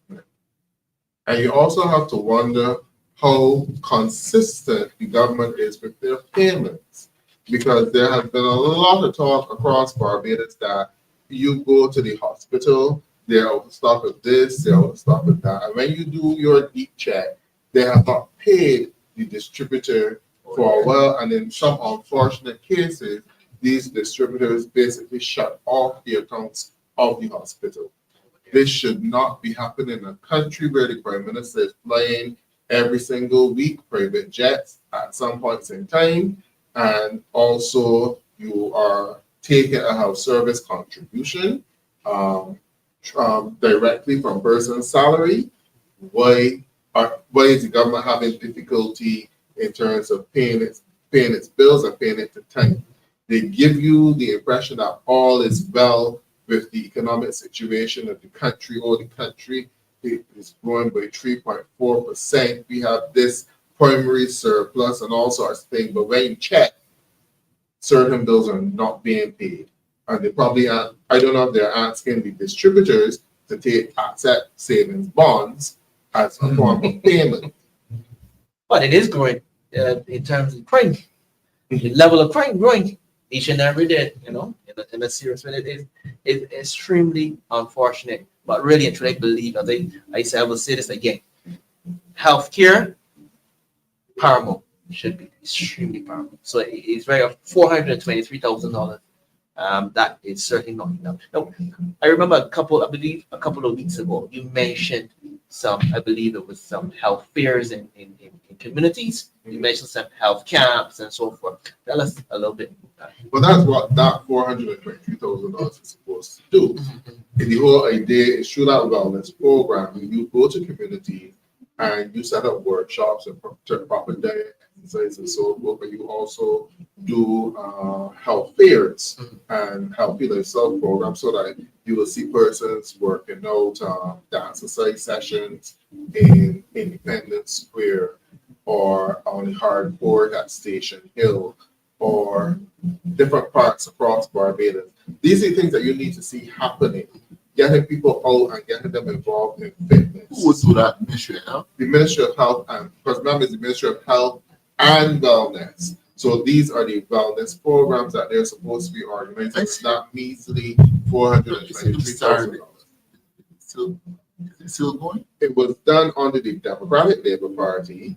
They're supposed to be starting it, but they don't seem to realize that money is needed in order for it to be done. So that's where the $423,000 is supposed to go. You can't even divide $423,000 with 365 days and get one. You got a spinny session. There's a new crave. Spinny. I don't know if you know spinny. That's costly. Exactly. Yeah, spinny So, session is very costly. $423,365 days across 30 constituencies. You don't get $10 to spend in the constituency. Not adequate. It's not adequate. Not adequate at all. Now, in terms of the I know there was a push to make sure that the students of schools, and there aren't any obviously unhealthy foods being sold around the school. What is going on? What is going on with that? Well, from my part, I think that the ministry is trying to push it, but I don't know necessarily that it's that easy to push because Cost. Because again, if you want people to eat healthy, you have to subsidize the cost of these foods. Yes. The healthy food would be, well, if you can get golden apples, I would eat golden apple anytime. Or I buy a gala apple or any of those apples, right? So that means that you need to spend some money in agriculture in Barbados. Where you have I was about to say exactly the NCC, the draw food program, get more of those trees planted across Barbados. So I had guava tea, and guava is very good for fiber and very high in vitamin C as well. antioxidants. Exactly. So plant more guava trees. More food. Correct. Well, We're not doing it. I was going to say that even though this is a health discussion, it's inseparable from agriculture at this point here, because if we're going to be serious about healthcare and wellness, we have to pay attention to growing our own food, making it more, making it easier to grow our own food and accessible. Because I can tell you now, my niece, the only guava she's ever seen is the guava on the Pine Hill dairy juices. And yes, that's the last time I saw a guava. I planted a couple cherry tree years ago. Moved on that property. I haven't seen one of those. I know It's people so have long. not seen a couple cherry. Wow. Gooseberry. Oh, and those are good, especially for antioxidant. pumpkins, right? We ain't talking about the one in Sour syrup salt. though. The one in syrup though. So It's just good, but at least I'm fortunate that I do get a sour salt every night. I still have a little piece of salt in my fridge there to eat. So you have someone that brings sour salt to me every night. Again, those sour salts are good to eat as well. We see, you know why we lost a lot of that? See that thing, the bulldozer?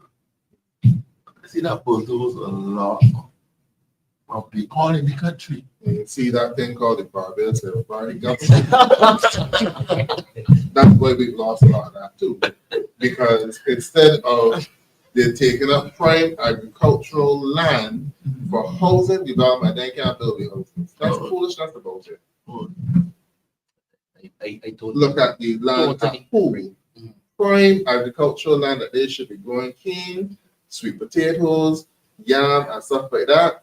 They took it up to put a housing project and can't get the housing project. We should definitely be doing more to feed our own self healthy food that we have grown. We know what we've put into it or what we haven't put into it, instead of entrusting our food security, which is tied to our health, instead of entrusting our food security to outside sources. Well, they're saying that the younger people, they're not interested in agriculture, Well, and I know that's a lie. I don't buy that.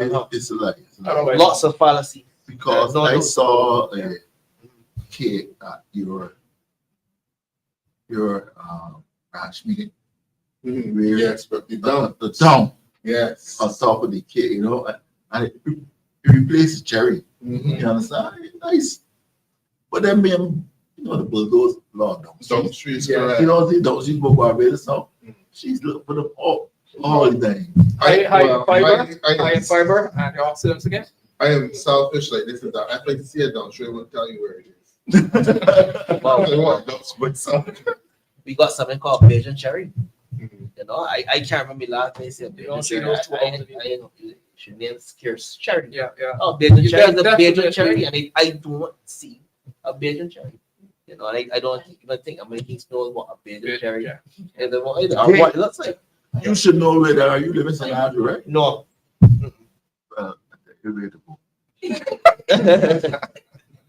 But you can tell me where to go, and then Andre can tell me where to go. Like dumps. I will tell you where to go again. Wow. Wow.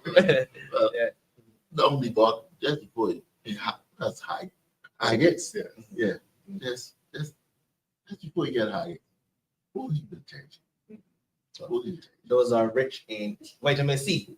Yes, please. Correct? Yes, please. Ah, got something right. I got it right. Yeah. I can't wait for the minor season to be in full bloom, and then the ackies will follow quickly after. There's nothing better than getting a bunch of ackies and going to see.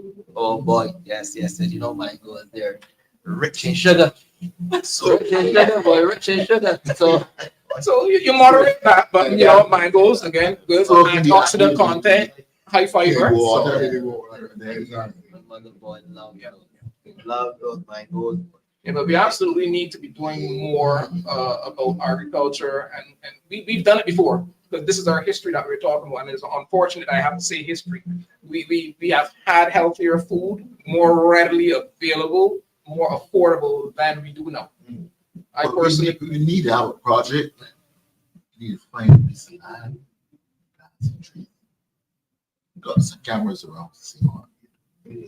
But we need more trees. Pro trees, that is. you know, one of our candidates, Amoy, has a wonderful Yes. initiative. Yes, a yes, wonderful yes, initiative, fantastic. one where she's giving out fruit trees. Fantastic. That needs to be encouraged. It needs to be encouraged. Growing our own food. And I think, yeah, given the direction in the world, because people started to do it during COVID, because remember, you were not certain when you would get certain things. Put those baskets, We have everything here. right? But start back with your kitchen garden. Every plant enough fruit trees. Good enough yams. Enough sweet Sweet potato. potatoes, a wide variety of fruits. We don't need to import Yeah. a lot of this stuff, you know. And they will tell you just need to throw pumpkin seeds into a basin. It will grow, and the pumpkin vine could take it the entire lawn. We need to get accustomed to seeing things like that, a lawn with a pumpkin vine running across it. You have bamboo and stuff like that. You have the spinach on it, those kind of things, so that you can easily pick from those. And then the herbs as well. Instead of having the stinking missy or whatever, you can have some herb pots on your veranda that you can take some basil and stuff like that. Yeah, there I saw some basil in the supermarket. I did a lovely pizza with that basil. And I hope that when I'm ready, I can get some more. And they not only did pizza, but when I did my egg, I put the basil, the spinach, kale in the egg. Those are lovely things that we need to be doing. So and you got the ducks plug and you got the pizza plug too. See, no, Brad, no, Andrew, man, come on. Share the wealth, Andrew. Share the wealth. But time really flies when you're having fun, people. And at the short ends, any last words? Last words. Yes. Okay. we need to take a different approach to the accident emergency. We need to organize it. We got a set of people that came down here from Canada, and they were teaching us how to triage. And one thing that the hospital needs, big woman. And from the time that patient was through the door secure, you could diagnose who were how they walking, how they. It's certain things you can diagnose. You look on the face, you can tell the nurse, bring that back. Or bring that back. No, we need it. We need the place to be properly organized. And the doctors function. Because it's nonsense. You going to work. You work in asthma bay. You set up. And then you bought a wrong brand. Do some testing back.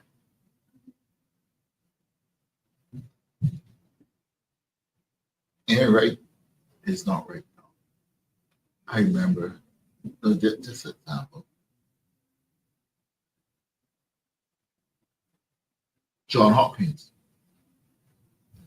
The emergency is full. Doctors working.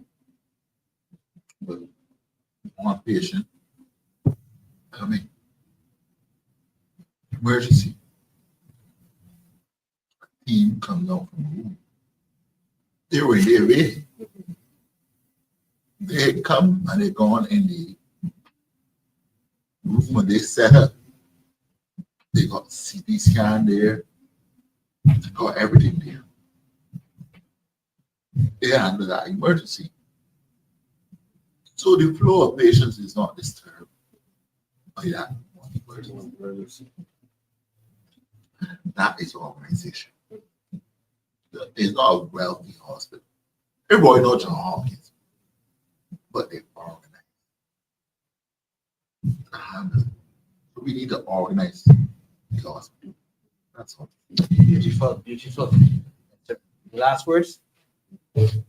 I've been paying close attention to the head, the Ministry of Health and Wellness, and the estimates. And I see a number of strategic goals that they have outlined, strategies to address the various challenges.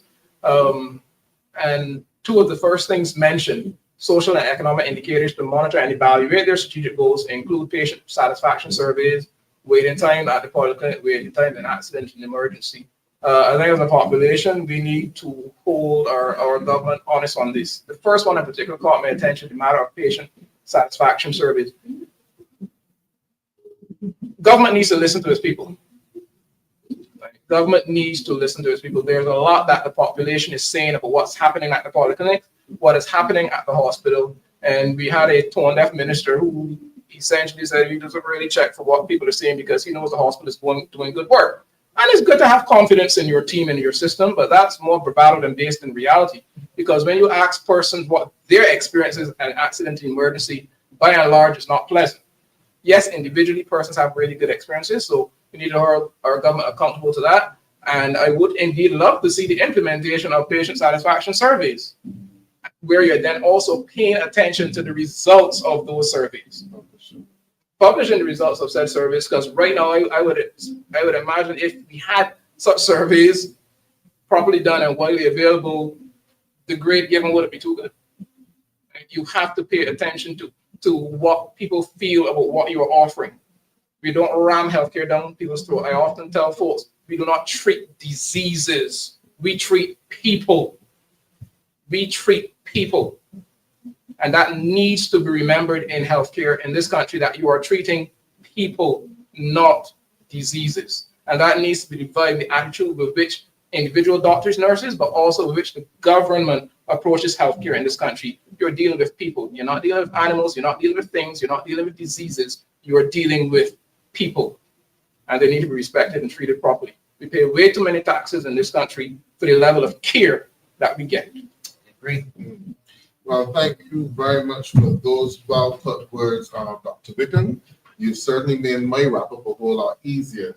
One of the things that I would like to say is that Barbadians can probably expect a little bit more hardship because this government is not getting it. The minister is not only tone deaf, but he's also mute because you don't hear from him. And the allocation for the Queen Elizabeth Hospital for 2025-2026 is $120 million. The actual expenditure in 2023-2024 was $124 million. The approved estimates for 2024-2025 $125 million. So we're getting far less. So it seems as though the hardship at the Queen Elizabeth Hospital under the Mayor Motley government is intended to be consistent. So I think Barbadians really need to get into the 1986 mode and be ready to smoke out and then sweep out the bees in the Barbados Labour Party. And the Democratic Labour Party, Honest Voices for the People, we are ready to take up the mantle and bring proper health care and bring back some confidence and hope to the people of Barbados. I believe we have a birthday. Yes, we have a birthday coming up. The Senator Andre Worrell. Look at what we have here, Andre. Look what we have there. Blessed be day to you, sir. I wish you well. I mean, it's tomorrow, but as I mentioned, if I don't get the chance to, convey that message here, try and enjoy it. Right? Eat your dumps and pizza. All right, today. Thank you very much. All right, then. So happy birthday. Thank you. The place to be.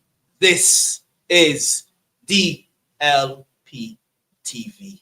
Honest Voices for the People. Blessed good night to you as we log off. Good night.